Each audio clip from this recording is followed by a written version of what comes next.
Hello everyone. Today we are going to discuss on the topic cess.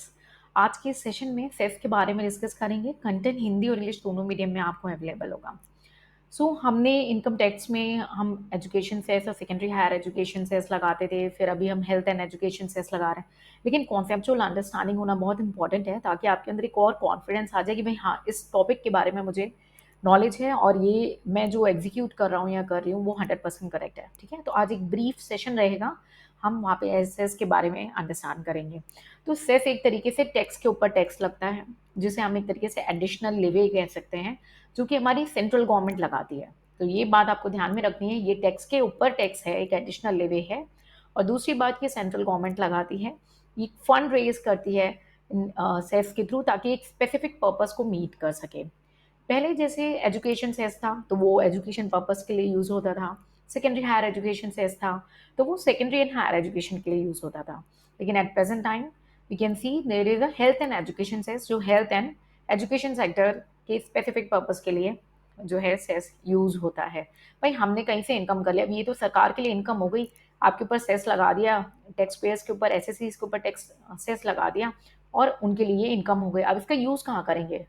वो इसे जेब में नहीं रख सकते क्योंकि ये इसका पब्लिक मनी है।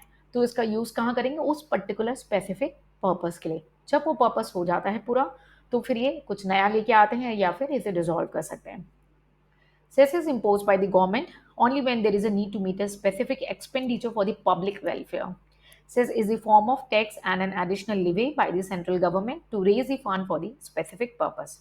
सो आई बिलीव आपको ब्रीफ एक क्लियर हो गया लाइन कि हाँ भाई, अभी तक मैं तो लगाते आ रहे थे, हम तो लगाते आ रहे थे सेस, लेकिन आज इसके पीछे का रीज़न पता लगा कि क्यों लगा रहे हैं। ऐसा नहीं है कि इनकम टैक्स एक्ट ने बोल दिया और उसे आंख बंद करके मान लेना है। आपकी जेब से पैसे जा रहे हैं तो आपको पता चलना चाहिए वो कहाँ जा रहे हैं, उसका क्या यूज़ हो रहा है। So the fourth person health and education cess is the same for everyone. ठीक है, irrespective of which income tax slab one falls in. However, there will not be any cess if an individual income tax liability is zero. हाँ, आपने सही सुना भाई, आपकी जब liability zero है, टैक्स आपका जीरो है, तो आप सेस जब लगाओगे तो भी जीरो ही आएगा। इसलिए हम इसको कंक्लूड करते हैं कि जब भी लाइबिलिटी जीरो है तो सेस भी जीरो होगा, यानी सेस नहीं लगेगा। ठीक है, और अदर केस में चाहे कंपनी हो या फर्म हो, एओपी, बीओआई हो, इंडिविजुअल किसी भी कैटेगरी का हो, रेसिडेंट, नॉन रेसिडेंट हो, एचयूएफ हो, सबके ऊपर सेस लगता है। वो किसी में कोई बाइफरकेशन नहीं करता और सेस का रेट भी सभी के ऊपर सेम लगता है, दैट इज 4%। सेस हमारी टोटल इनकम पे नहीं लगता है, ये हमारी टैक्स लाइबिलिटी पे लगता है। अभी ब्रीफली हम इसको और हाईलाइट करेंगे। HEC, that is Health and Education Cess, is applicable to all the SSE, individual, HUF, AOP, BOI, cooperative society, firm, LLP, local authorities and company. यानी इस कॉन्क्लूड करें ना तो ऑल एसएससी में सबके ऊपर लगने वाला है ये। ठीक है, कोई जो है बाइफिकेशन नहीं है, ऑप्शनल नहीं, कंपलसरी है। अगर टैक्स है तो आपको सेस लगाना पड़ेगा और आपको सेस पे करना पड़ेगा। कंप्यूट कैसे करते हैं न्यूमेरिकली? आपने टोटल इनकम अपनी जो है कंप्यूट की थी, जो भी आपकी टैक्सेबल इनकम आई होगी, और उस टैक्सेबल इनकम में सपोज आप कोई इंडिविजुअल हैं और आपके ऊपर स्लैब रेट रखता है, तो आप क्या करेंगे? अपने स्लैब के अकॉर्डिंग उस इनकम पे टैक्स कंप्यूट करेंगे, तो आपकी टैक्स लायबिलिटी आ जाएगी।